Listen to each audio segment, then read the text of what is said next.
एक ऐसी जगह जहां स्वयं इंद्रदेव ने छुपाए थे कर्ण के कवच और कुंडल।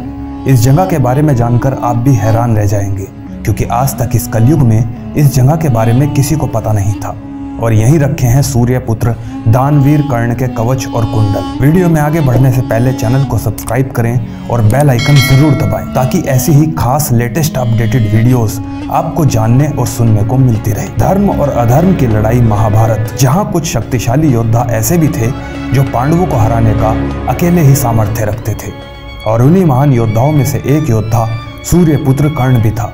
लेकिन श्री कृष्ण की लीलाओं ने पांडवों को महाभारत का युद्ध हारने नहीं दिया। अपने साथ हुए अन्यायों के कारण ही कर्ण कौरवों से युद्ध लड़े थे। कौरवों की तरफ से युद्ध लड़ने के बावजूद भी कर्ण को आदर भाव से देखा जाता है। हम सभी जानते हैं कि कर्ण का जन्म दिव्य कवच और कुंडल के साथ हुआ था। ये कवच और कुंडल इतने शक्तिशाली थे कि इनको भेद पाना किसी भी अस्त्र शस्त्र के बस की बात नहीं थी। महाभारत में कौरवों का पलड़ा भारी था, क्योंकि कौरवों के साथ कई महान योद्धा थे, जैसे भीष्म पितामह, गुरु द्रोणाचार्य और अश्वत्थामा।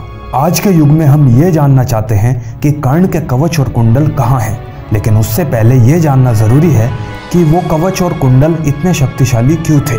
आखिर वो किस धातु से बने थे और उनके अंदर कौन सी शक्ति समाहित थी। वेद व्यास की महाभारत में इसका वर्णन मिलता है। आदि पर्व के 112 अध्याय में एक कथा आती है, जिससे हमें कर्ण के कवच और कुंडल के साथ जन्म लेने के उसके निश्चित कारण को समझाया गया है। दरअसल ये कवच और कुंडल अमृत से बने हुए थे। कहा जाता है कि ये इतने शक्तिशाली थे कि श्री कृष्ण का सुदर्शन चक्र और साथ ही शिव के त्रिशूल से भी नष्ट नहीं हो सकते थे। उदाहरण के तौर पर आपको बता दें कि जब समुद्र मंथन हुआ था, उस समय राहु ने अमृत का सेवन कर लिया था। उसके बाद भगवान विष्णु ने उसके अंगों को अपने सुदर्शन चक्र से काटा, लेकिन वो 2 भागों में विभाजित हो गया। ऐसे में राहु मरा नहीं, बल्कि 2 भागों में विभाजित होकर राहु और केतु बन गया, और उसी अमृत से इन कवच और कुंडल का निर्माण हुआ था। साथ ही वेद व्यास की महाभारत में कई बार कवच और कुंडल के साथ जन्मे कर्ण को एक युवा योद्धा के तौर पर बताया गया है। अब इसके पीछे भी एक गहरी साइंस है। कवच और कुंडल कर्ण को इतनी ऊर्जा प्रदान करते थे कि कर्ण युवा की तरह हमेशा जोश से भरा रहता था। उसकी रफ्तार भी हमेशा तेज रहती थी और वो एकदम चौकन्ने से रहता था। वहीं उनका कवच अभेद्य था, इसे कोई भी भेद नहीं सकता था। इसलिए अगर आपने वेद व्यास की महाभारत पढ़ी है तो वहां पर हमेशा ये वर्णन मिलता है कि कुरुक्षेत्र के युद्ध में कर्ण को अनेकों बार एक युवा योद्धा के तौर पर प्रस्तुत किया गया है। ऐसे में ये साफ है कि कर्ण का कवच और कुंडल इतने शक्तिशाली थे कि वो उन्हें युवा भी बनाते थे और उनकी सुरक्षा भी करते थे।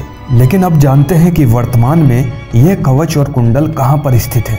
हम सब जानते हैं कि युद्ध शुरू होने से पहले देवराज इंद्र ने ब्राह्मण का रूप धारण किया और कर्ण से उनकी सूर्य पूजा के दौरान उनसे दान मांगने गए, और कर्ण ने भी जब अपना कवच और कुंडल दे दिया, उसके बाद इंद्रदेव उस कवच और कुंडल को लेकर वहां से निकल गए।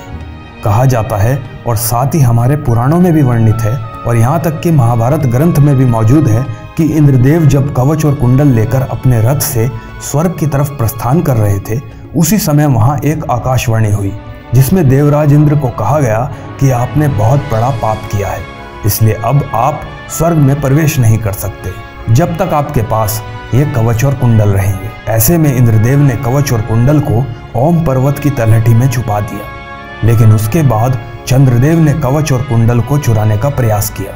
इसके बाद इंद्रदेव ने वापस वो कवच और कुंडल को लेकर सूर्यदेव की सहायता से उन्हें कोणार्क स्थित सूर्य मंदिर के अंदर छुपा दिया।